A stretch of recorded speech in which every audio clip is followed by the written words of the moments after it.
My name is Meg Tuohey. Together we'll gather wisdom from a wide range of voices, thought leaders and seekers just like you.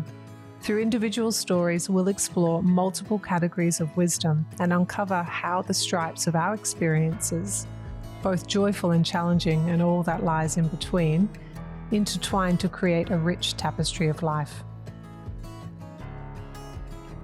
So whether you're looking for inspiration, guidance, or simply a moment of reflection, you're in the right place. This is Wisdom Stripes. Welcome to the Wisdom Stripes podcast, where we explore the profound journeys of individuals who've emerged from life's challenges with hard-earned wisdom and resilience. I'm your host, Meg Tuohey, and I'm thrilled to share that this podcast is brought to you by the transformative program, The Wisdom Lab. If you're feeling stuck in painful patterns, desperately seeking a breakthrough, and yearning for the tools to shatter emotional barriers and reclaim your power, the Wisdom Lab is your answer. In just 4 hours, you'll discover how to tap into your inner wisdom, turn confusion into clarity, and unlock the profound personal growth you've been craving. No more band-aid solutions or surface-level advice. This is about deep, lasting transformation from the inside out. Ready to embark on this life-changing journey? Head to the show notes for an exclusive link to learn more. Let's unleash your wisdom together. Today on Wisdom Stripes, we're thrilled to be joined by David Guttman, a resilient individual who embodies the strength of resourcefulness and determination. David's journey is marked by his ability to rise above challenges with a practical, grounded approach to life. Through his experience, he's developed a deep understanding that life is more about the journey than any final destination. David's wisdom is rooted in his commitment to lifelong learning and his openness to change as new lessons present themselves. Join us as we explore his insights on resilience, adaptability, and finding strength in the face of adversity. David, welcome to Wisdom Stripes, where we are your fierce, no-nonsense fairy godparents who are turning confusion and pain into clarity and confidence. Meg, thanks for having me. I'm so happy that you're here today. Now, we start every podcast with the same question, and that is, what wisdom would you like a listener to walk away with today? Well, if I were giving one piece of advice to somebody, and this has actually been somewhat of a new insight that I've had only recently, is when I really think about most of the problems most people have, and I mean a huge percentage, let's call it 90% or more, it comes from one of two things, or sometimes both, which is not being able to be honest with yourself and not being able to be honest with others.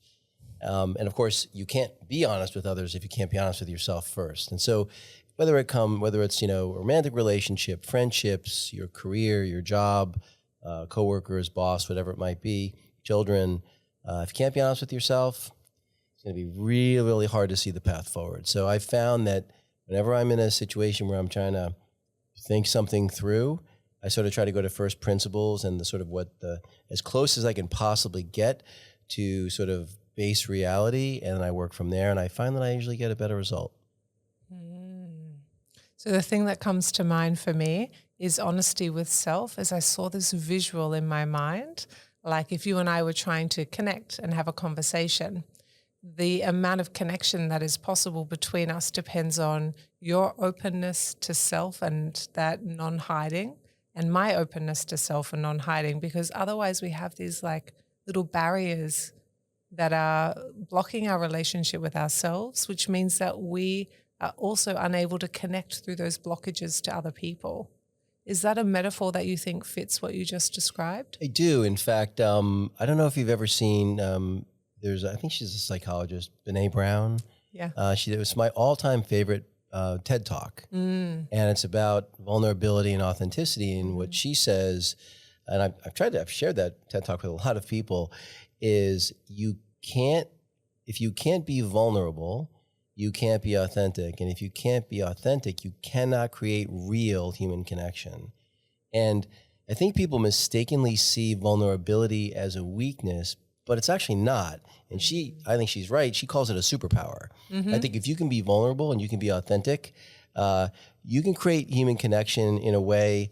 I'm remarried now, but when I was back in the dating market, I would frequently have people tell me at the end of an hour and a half or 2 hour date that I knew them better in 2 hours than people that had known them in their entire lives, and that they knew me better than people they'd know their entire lives.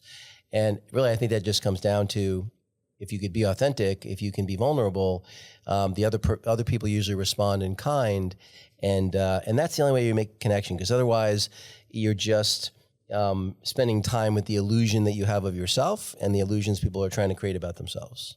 There's a lot to unpack there, and I'm struck by one really important thing. I'm struck by the idea that if we are unable to be authentic, we are unable to connect. And I have a thought, my own kind of working hypothesis, that authenticity is like a returning home to self, and that we usually grow into that across our life. Usually when we're born, we are completely who we are, and we start to put those little pieces of guardrails up to protect ourselves as we get hurt or harmed or kind of nicked or scratched along the way. We put up little pieces, little barriers so that we won't get hurt again. And so it is quite brave work to be able to really learn who you really are and to be able to connect authentically from that place. I do feel like it is a lifelong journey. Would you agree with your experience of life? You just mentioned you've just come back from your 40th school reunion in Long Island, and I am going to get you to do your Long Island accent. And so you have the wisdom of time. I wonder, do you think authenticity expands over time? I think authenticity is the side effect. I think vulnerability is the action. That in order to be authentic, you have to be vulnerable. And I guess said a different way, you have to basically bear who you are. And I think that the problem most people don't love themselves. And unfortunately, right, it's kind of a sad part of the human condition. But if you can find your way to love yourself, which is also being gentle with yourself, being forgiving of yourself, then you can be vulnerable. And, it's funny. I think the whole dating experience is, when I think about it outside looking in, it's almost humorous to me. The way most people date, when you really think about it, is they project what they think the other person wants. The other person projects what they think the other person wants. And they're dating the illusions of each other. And that's by design. And what they try to do is they try to hide who they are for as long as humanly possible. So that, because if the person were to, I think most people believe that if the person were to get to know who they really were, they wouldn't like them very much. And so it's almost like they want to have them, ironically, fall in love with who they're not. And then, of course, you're going to be disappointed, right?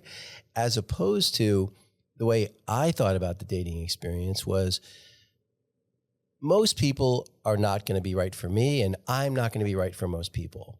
The sooner we figure that out, the better, right? So for me, it was sort of like, well, if I could figure that out in 10 minutes versus 10 hours versus 10 days versus 10 weeks, 10 years, whatever, that's better. But I think people think about it the other way around. And so I think that if you have to make vulnerability be the action, and then you'll get authenticity from that, and that's where you get human connection. Okay, I'm going to keep poking here because Please. I love this conversation very much. So there's more than one type of vulnerability, and this is my waggy finger, and it's emphatic, not critical. Sure. I just get it when I'm really on a roll and I'm very interested in something. So there's more than one type of vulnerability. And when we think about the vulnerability of being in a relationship with somebody where you're revealing layers to yourself, we know that there are lots of other things that sit beside that person's journey of life, the deck of cards that they've been dealt and how they're playing them in their life. The thing about vulnerability, though, is that when something's not resolved, it can look quite messy. And it can look sometimes, to the judgmental humans that we are, ugly and things that we don't want to see. So we show what we think is more acceptable, and yet we contain these unhealed parts of ourselves, which quite frankly can be jagged and raw and, to the untrained eye, ugly. And so how do you organize that? Yeah, I know. I see what you're saying. I guess it also depends. So I'm a big believer in controlling things that you can control. And one thing that we can all control is how we frame everything, right? Choosing the frame that you see things through. There's nothing I can think of in my entire life that I frame as an injury. I frame everything. It's like, to me, it's just you win or you learn. It's one of those two. And so, even if people say, oh, if someone cheated on me, you could look at that as an injury if you choose to, but you can reframe that, you can reframe almost anything. And to me, when you frame something in a positive light and you look at it as, hey, what did I learn from that? What could I have done differently? And I remember I was given a piece of wisdom many years ago that I thought was great, which is, in any interaction between two people, when there's a conflict, it's never, ever 100% one person's fault. It might be 99-1, but if you focus on the 1% that's you, which you have 100% control over, and ignore the 99% you have no control over, you're so much better served. And I just sort of the recurring theme, which is I just don't choose to see anything as an injury. And I'll just give you one example. I remember when I was 24, I was misdiagnosed with terminal cancer by 3 different oncologists and told I had 6 months to live. And I remember, obviously, that I didn't die. And I remember one of the most common question I was asked when I would tell the story is, did you sue the doctor? Sue the doctors that misdiagnosed you? It was like, I was really happy I wasn't dying. I wasn't thinking about who to sue, but I think that's the lens a lot of people, look at things through is as a victim. I just never choose to look through any experience through as a victim. I'm starting to realize in my conversations with so many people over so many years that some people are born with skills or traits that come really easily to them, like not seeing themselves as a victim. I have other people that have been in here who say things like, I'm just always have been and known that I'm a very powerful person, even though they'd had adverse childhood experiences.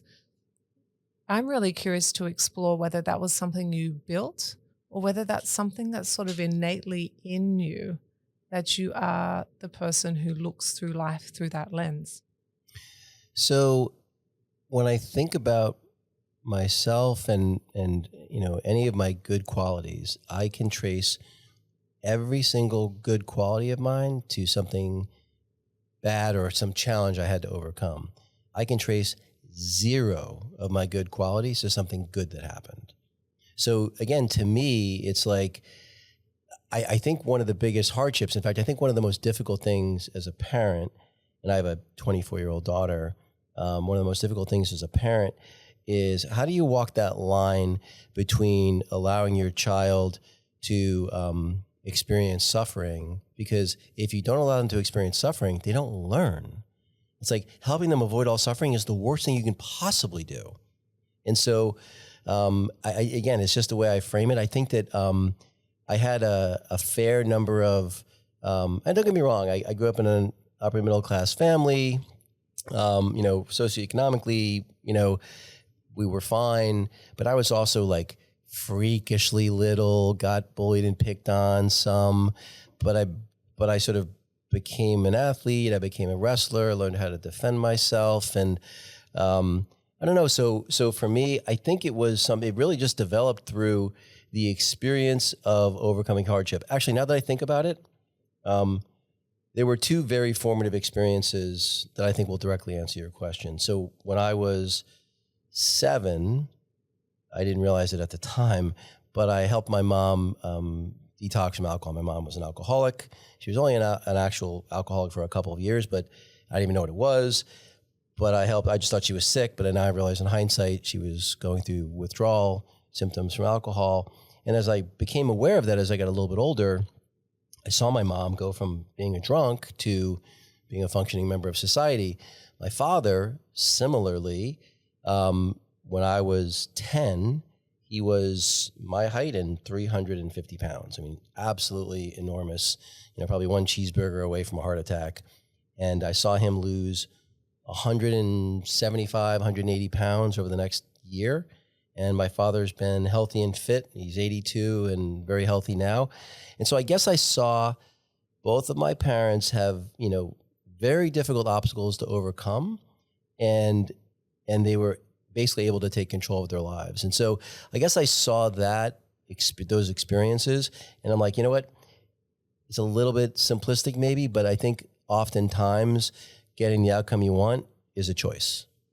So I can hear you had good models to draw from. So when you faced adversity, you could go back into your mind and think, who do I know that's done hard things and how do they do it?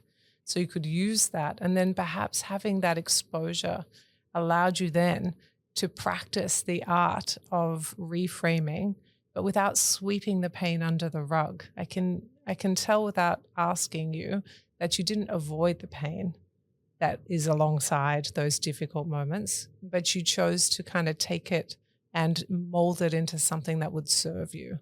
Have I got that right? You do. In fact, I really don't compartmentalize anything. I have both my older brother and my dad. I only have one brother. My brother and my dad both are experts at compartmentalizing. I literally can't do it. I just never have been. I sort of always run my heart on my sleeve. My relationships are, I'm kind of an open book in all my relationships. So that is actually one of the, we have strengths. It sounds like it's one of your strengths.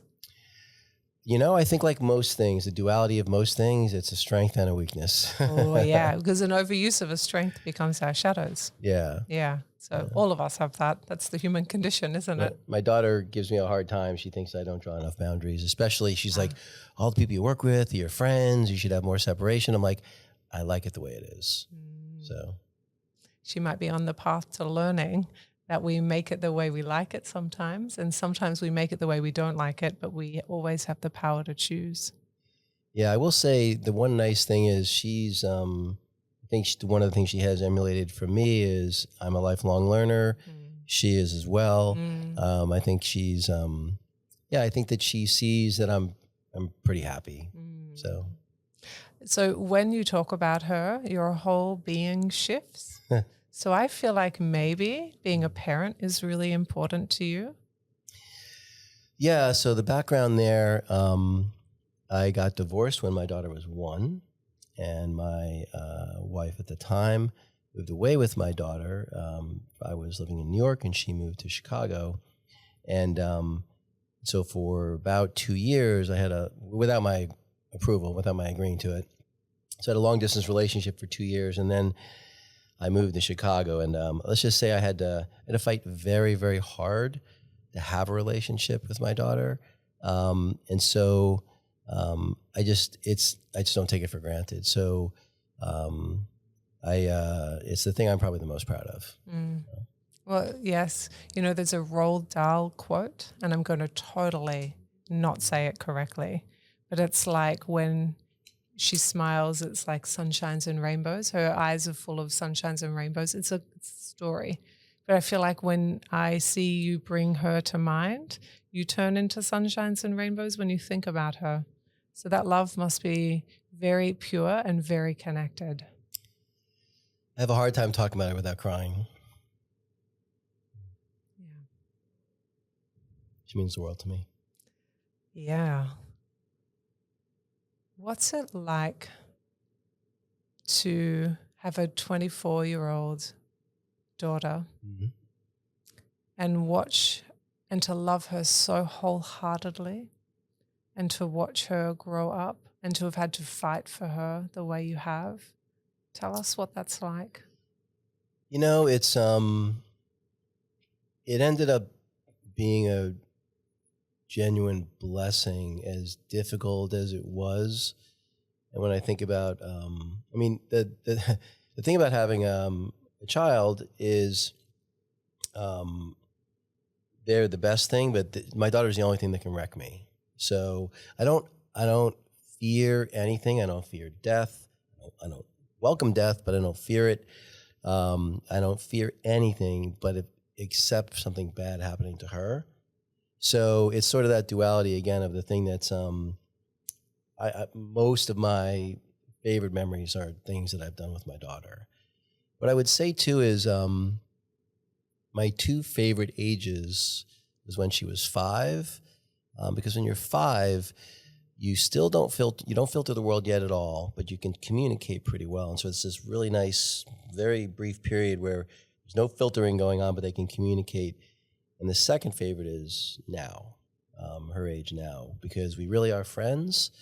And it's I did not imagine that I could have the richness of the relationship that I have with her, even in my wildest dreams.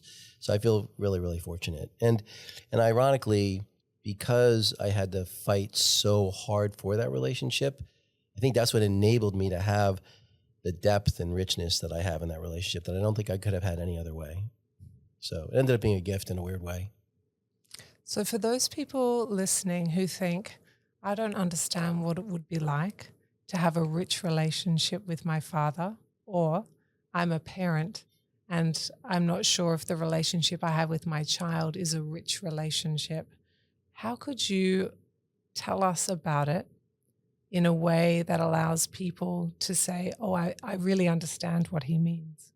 Well, I will say that I think the single most difficult thing about being a good parent is not making it about yourself, because there is I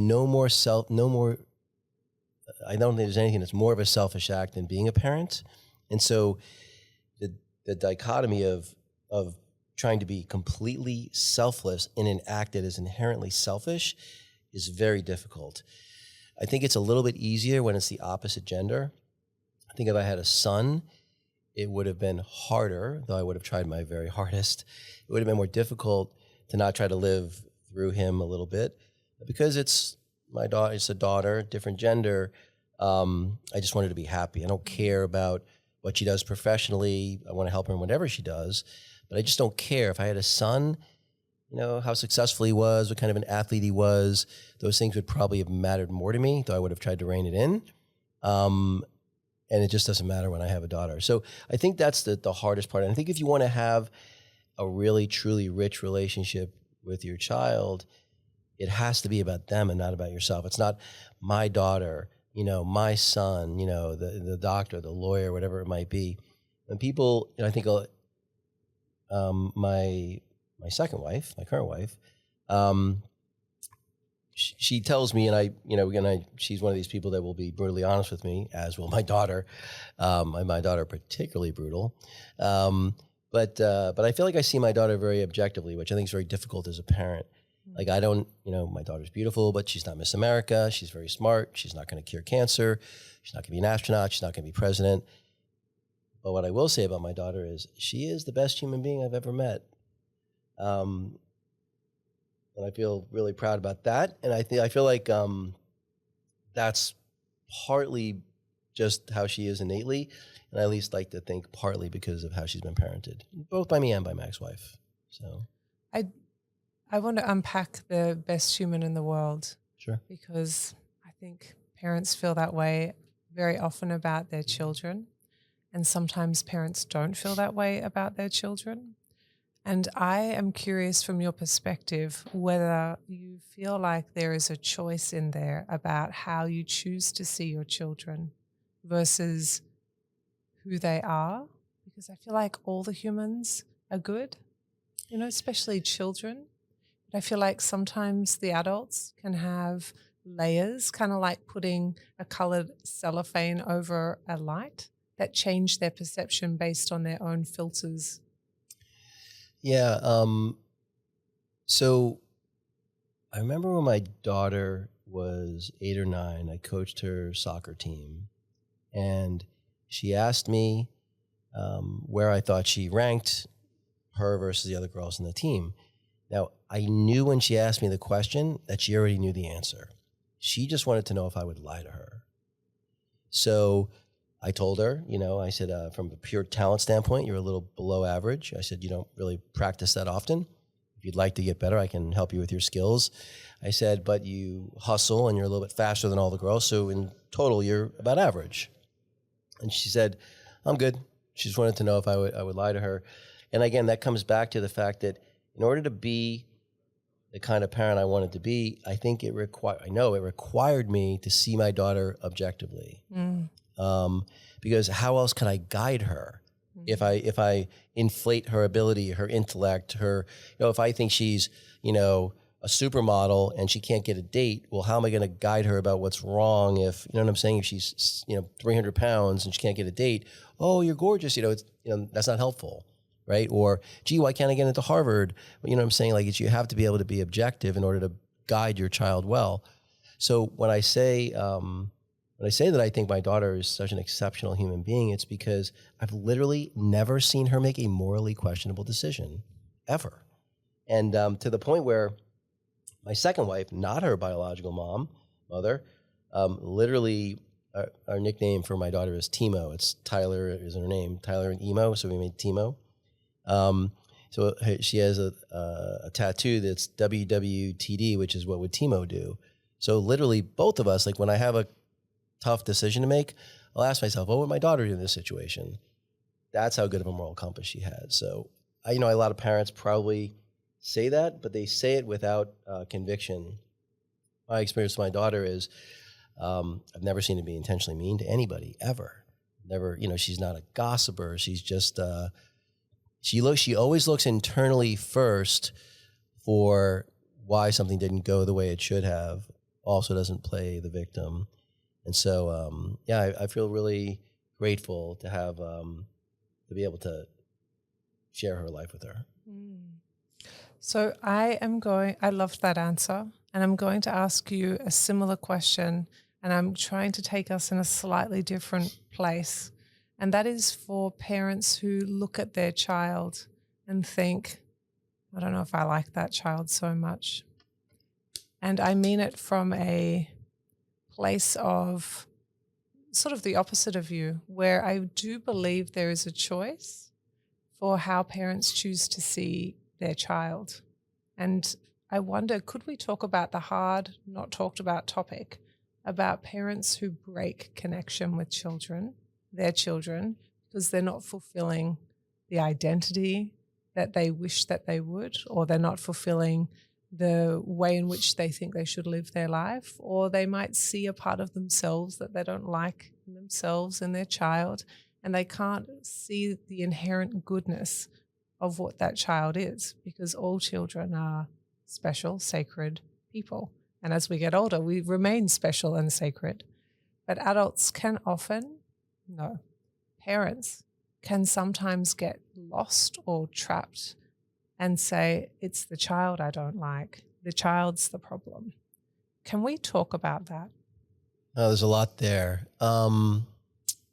So obviously it's a little challenging to answer your question directly, because I honestly don't have the experience of ever disliking my daughter. Like, I can count on one hand, and I think I have 2 or 3 fingers left over, times we've even raised our voice to each other. You know what I'm saying? It's just not something that really happened. With that being said, I do have, thoughts and experiences both with my parents and seeing, sort of friends of mine and raising their children. I think that, like I was saying about everything, you always want to try to frame things in the most positive way you can, in the most empowering way that you can. I feel like that's just best for everybody. There is no upside to seeing your child or any person or any situation is inherently bad, right? I think that so I with that being said, my wife once asked me the question, can't even remember the context in which it came up, but if I knew my daughter had murdered someone or something crazy, what would I do? Would I turn her in, kind of thing? And I'm like, well, yeah, if I thought she was a danger to society, I kind of have to do that, right? Even if which wouldn't necessarily change the fact that that I would love her. I do think, though, that people mistakenly think that just because a relationship is a family relationship, that it's interesting. You get to choose your friends. You don't get to choose your family. You don't choose your parents. You don't choose your child. It's a little bit different with a child in the fact that you at least choose to have a child in most cases, not all cases, but generally. In my case, I did choose to have a child. And so I feel like part of what comes with that is a responsibility. I don't have the same responsibility to my parents. I didn't choose to be born from them. I did choose to have a child. So even if my daughter was a monster, which thankfully she's not, I would still feel a responsibility, partly because I raised her. And so if she turned out that way, I got to take some responsibility.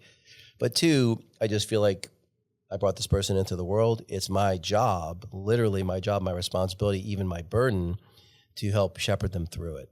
So I feel like, as in most things, if you have a child who's difficult to love or going through a phase where they're difficult to love, do your level best to try to reframe it, because there's no upside to taking a negative approach to it.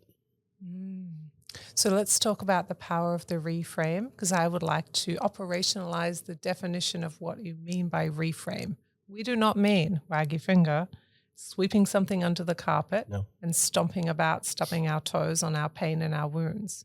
And we also don't mean the ability to only be sunshine and rain, roses and rainbows. We are talking about the reframing through processing is how I'm reading you. But could you tell me more about what it is you mean by reframe? Sure. So in almost every situation, let's take the example of when me telling I was misdiagnosed with cancer, right? Some people will be like, well, did you see the doctors? Oh my God, all this pain and suffering you had. That's not how I see it at all. The way I reframed it, I mean, not reframe, I mean, it's kind of how I felt about it. I felt like it was this wonderful gift. Mm-hmm. Most people confront their mortality. They're 70 or 80. Most of their life is behind them. And even if they wanted to make change, there's not much room left. For me, I was able to have that experience at 24, a whole life ahead of me. So you could look at it as, oh my God, this poor pain and suffering. You, for a week, you and your family thought you were going to be dead and and you poor thing. That's one frame. That's a victim frame. Me, I was like, what a gift. Instead of having my mortality hit me in the face at 80, it hit me in the face at 24. And I had my whole life to benefit from that experience. So that's just an example of it. But I feel like everything falls into that ability to do that. You get fired from a job. I got fired at the height of the pandemic. It was really the first time I'd ever been fired from a guy who I'd made, I think to date, something like $80 million in the various companies I'd run for him. Anyone who made me that much money would be my favorite person. I'm not this person's favorite person for a whole myriad of reasons. But I wasn't happy about it at the moment, because at my level of I'm a C-level executive and have been for the last 25 years. It's really hard to get hired when you can't even meet people. And in the height of the pandemic, you couldn't even meet people face to face. And he did it intentionally. He fired me where it would be the most difficult for me to possibly get another job. So I could have looked at that situation as a victim and poor me, but I didn't. I looked at it as this enormous relief. I was working for someone that didn't appreciate me or my contribution, and now I was freed from that, because the reason I had stayed was because I was trying to protect the people that worked for me. Mm-hmm. Now that was no longer an option because the decision wasn't mine. I had been fired. Now I basically felt like I was literally freed from prison. So instead of seeing it as a victim, I saw it as like Shawshank Redemption. I had just gotten out of prison.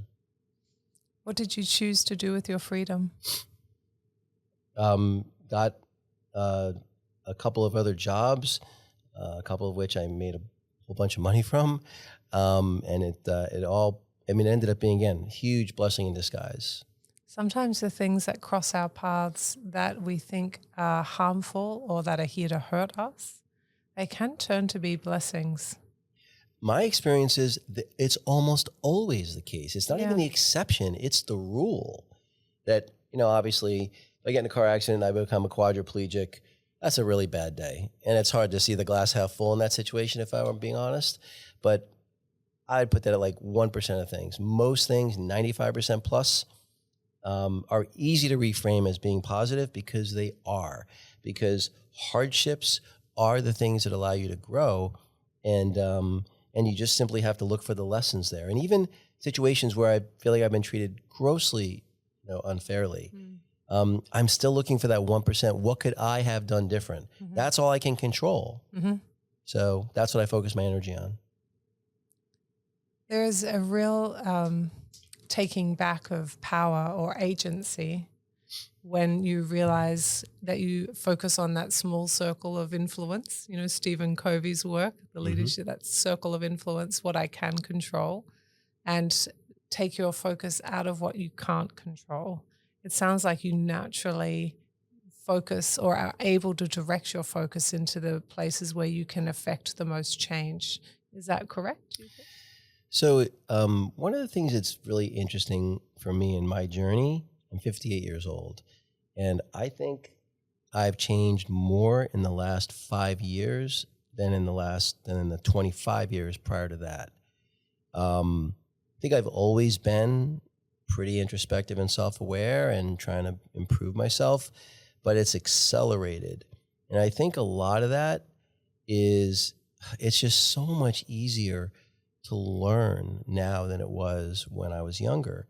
Used to be, I wanted to learn something about a new topic, I'd have to go to a Barnes & Nobles or a Borders bookstore, which doesn't even exist anymore, or go to the library and take out a book that someone else had checked out that was 9 years old on a topic I was interested in. Yeah. Now I can go to YouTube and for free, I can see a lecture by the world's most renowned expert that was recorded yesterday. And, I think this guy, Jesse Eitzler, he was the CEO of NetJet. His wife is the CEO of Spanx.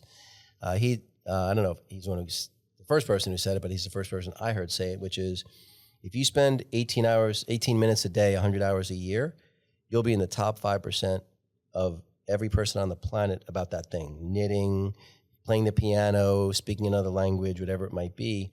And that's never been true in human, in human experience. So the opportunities now to be able to accelerate your growth, it's interesting because I think that the bell curve of humanity has sort of flattened, where there are some there's more exceptional people that are the people that continue to learn and improve. So the Elon Musks and the Steve Jobs of the world, but Elon Musk's running $5 billion companies in 5 different industries. How is that even possible? I think you also have a lot more people that are lost and struggling with addiction, whatever it might be. And so both ends are struggling. And it's a shame because there's never been easier to excel and to learn and to grow. But I think now people, what they really struggle with, and where I think podcasts like yours can be helpful, is you have to curate content for people so they even know what's useful. And so so that the problem used to be, how do I acquire knowledge? Now it's like, which knowledge do I want to acquire? Because there's an infinite amount to consume. There is, and not all, there's information and then there's wisdom, and they're totally different things. And I was on the plane coming down to Miami from Kansas City, and I didn't have in-flight Wi-Fi. I was just having a rest. I was tired. And I was watching the people around me. I was watching how they scrolled and what videos they would stop on and what things grabbed their attention. And for a moment, I had that observer experience because I am also a person who consumes content and I watch a lot of mindless things from time to time. I'm not by any means not doing that. But I was watching them do that and just thinking that none of that really was grabbing their attention. And the things that they were looking at was sort of surface level. And I don't mind a bit of surface level. It's nice to go up to the surface and have a float around and enjoy it. But I think the substance of life is in the depths of conversation and in the details and of the cracks is where the really interesting things lay. And that is, I think, something that I wish more people talked about or understood or appreciated. I wonder, how do you feel about that idea? I have a few thoughts. One, the way I think of the hierarchy, I think there's information, knowledge, and then wisdom. And so there's a sea of information, and I think if you can process that information, you can gain knowledge.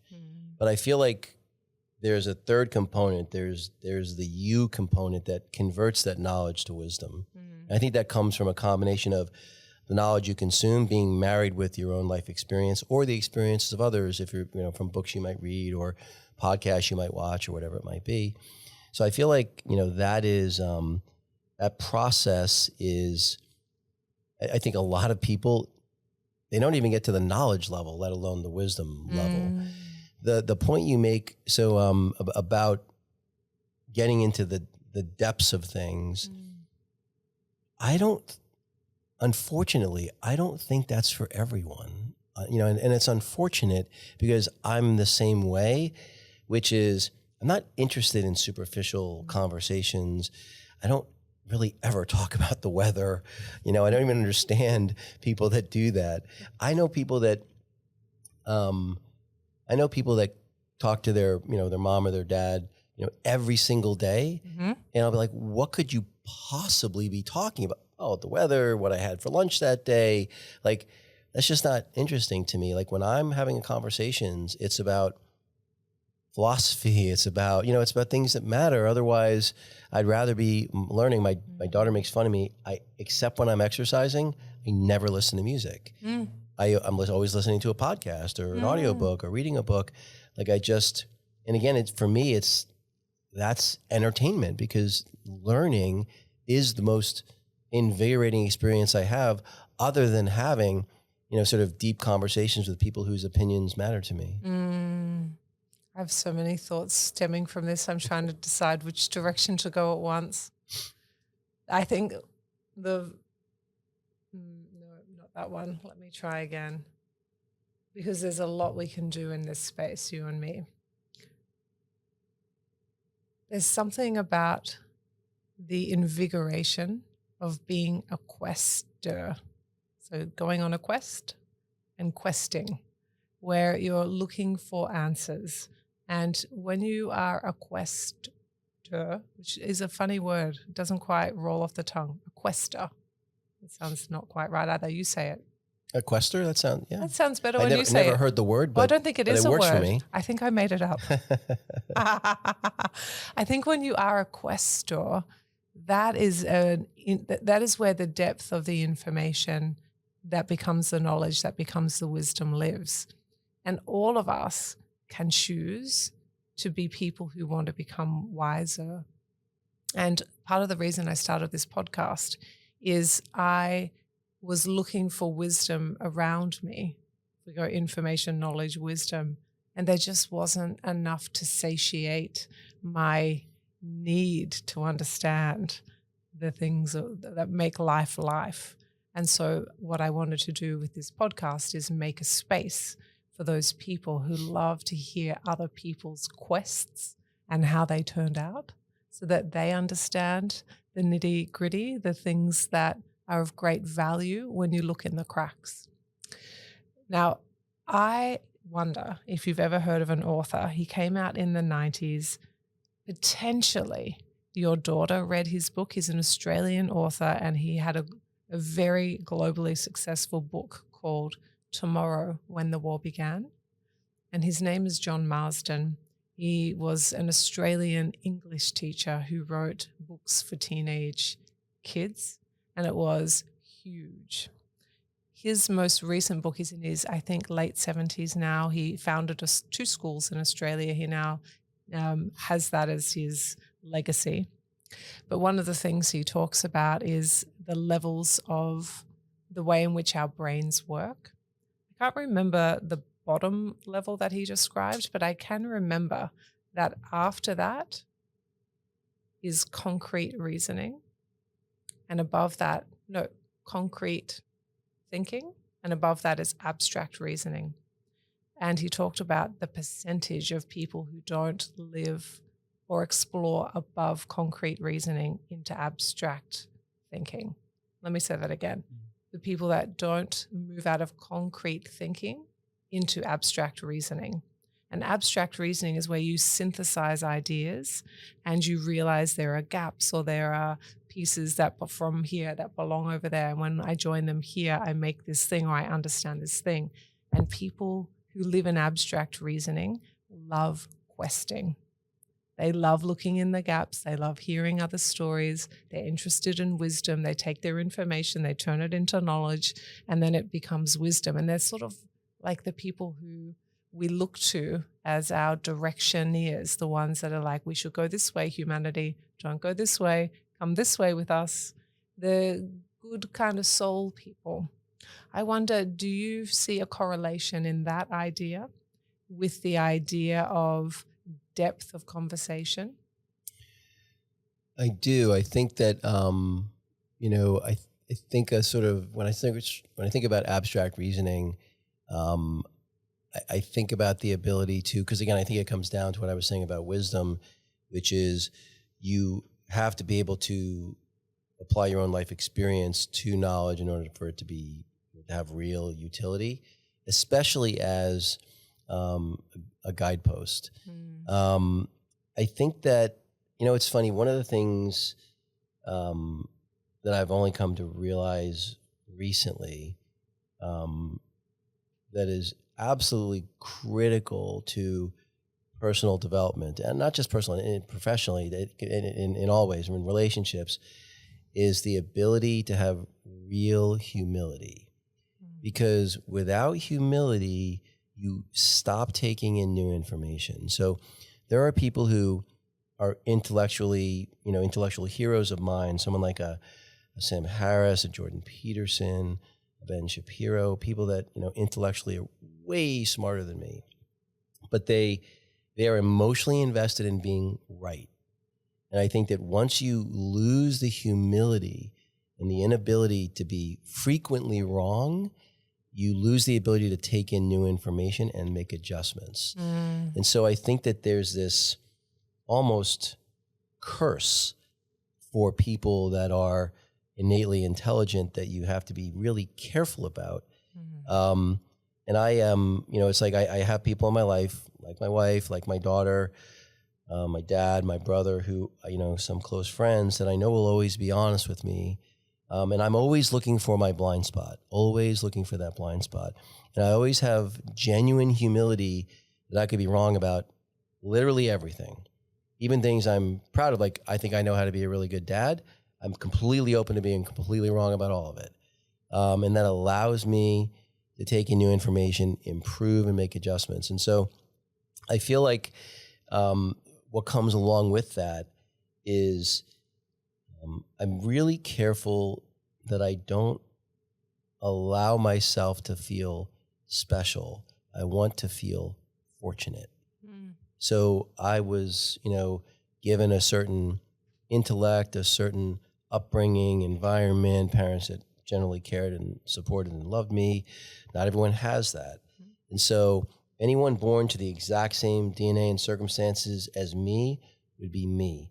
So to feel proud over something I didn't control, which was my circumstances and my DNA, kind of silly when you think about it. It's sort of like being proud of being left-handed. And so I think being able to be humble and to say, you know what, not everyone's going to have the same experiences as me.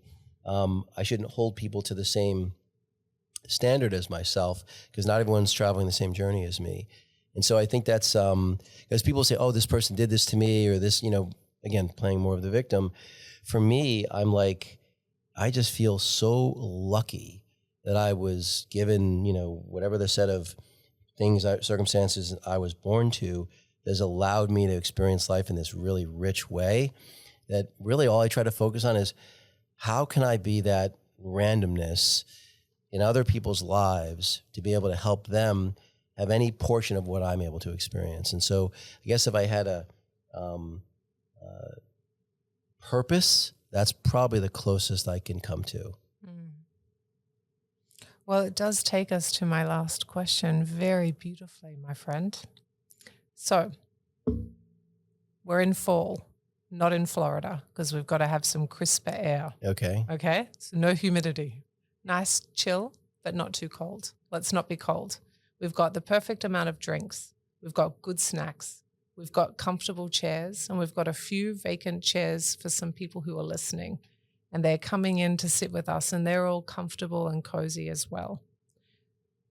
They turn to you because they understand that you have something that's their last piece of the puzzle that they would like to hear from you. And I just wonder, as we sit comfortably in those chairs with our favorite drinks and a nice blanket tucked under our legs in the perfect temperature, maybe there's a little fire pit. That's a new addition. Let's do that. What is the last thing you'd like to leave, the piece of wisdom you'd like to leave here with us? I guess it's that, and again, it'll sound a little bit like a cliche, but people are so focused and spend so much energy on things that are completely outside their control. If you will just focus your energy, there's so much you can control. Most people don't realize they're the warden of their own prison, and all they have to do is open the door and let themselves out. People don't realize they are either the architect of their own misery or the architect of their own happiness. Choose happiness, choose joy, choose contentment. And it really is a choice that unfortunately not enough people realize is a choice, and so they don't make it. Now, I have something for you, my friend, because that was excellent, and I love doing this podcast with you. So what I would like to do is end this podcast by saying thank you so much for being here with us. Thank you for having me. You're very welcome. Now, I don't have the thing I need in my pocket, so I'm just going to go get it. All right, friend. So I just had the opportunity to be with 100 of my beloved clients in a room in Kansas City.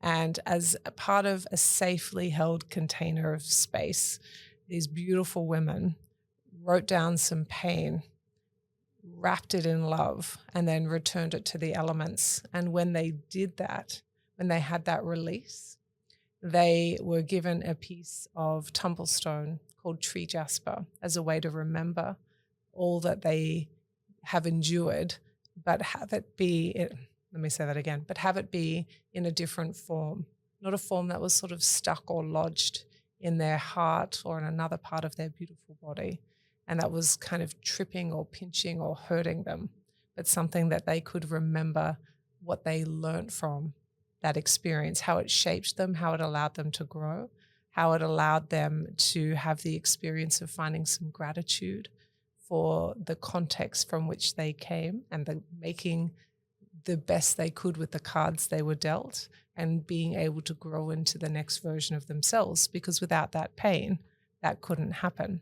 And so I have a piece here for you, as a way to thank you for being here. Oh, thank you. And a way for you to remember all that you have overcome. And, normally I would just hand it over. Right. But there is one loop we haven't closed. What's that? Well, you're from Long Island. Yes, I am. And so I'm going to need to hear that beautiful accent. Oh, God. Long Island, New York. That just makes me so happy. Just unbelievably happy. Do you think we could hear another sentence? Oh, my God. I actually don't think I can use the accent in any other way except for Long Island, New York. That's okay. We'll take that again. Yeah, Go, give it one more time. Long Island, New York. I mean, it's poetry. It's beautiful. And thank you again so much for being here with us. Thank you, Meg. Appreciate it. My pleasure. Thank you so much. My pleasure. This has been fun. That was super fun. Thank you for journeying with me across all the things. Yeah, that was quite a journey we went on. We went down the roads, up the roads, round the corners. I think we even went underwater a minute or two. It was funny. I did a podcast last week with a woman who was chief operating officer of one of the companies I'd run. And she had this insight. She's like, you have two voices. I'm like, what do you mean? She's like, the voice you talk to your daughter with and the voice you talk to everybody else with. So she's like, you literally, I see, you'll see your daughter's name come up on their phone. You'll pause for a second or two. You'll calm yourself, and then you'll answer the phone. She's not wrong. I do that. So that's pretty magical. Yeah. Imagine having someone do that for you intentionally. You know, that what a gift that is for her. Yeah. We're both lucky. Of course. Of course. Well, thank you so much, Meg. This was really fun. I enjoyed it. It was so fun. And I just want to thank Roger for connecting us. Absolutely. And sounds like maybe Nath for connecting us as well. That's right. Nay. Nath. So thank you, Roger. And yeah, what a joy. What a wonderful, wonderful day I've had. So thank you. Thank you for listening to this episode of Wisdom Stripes. Follow me on @Meg Tuohey Official and leave a comment and review. I'm looking forward to meeting you here next time on Wisdom Stripes.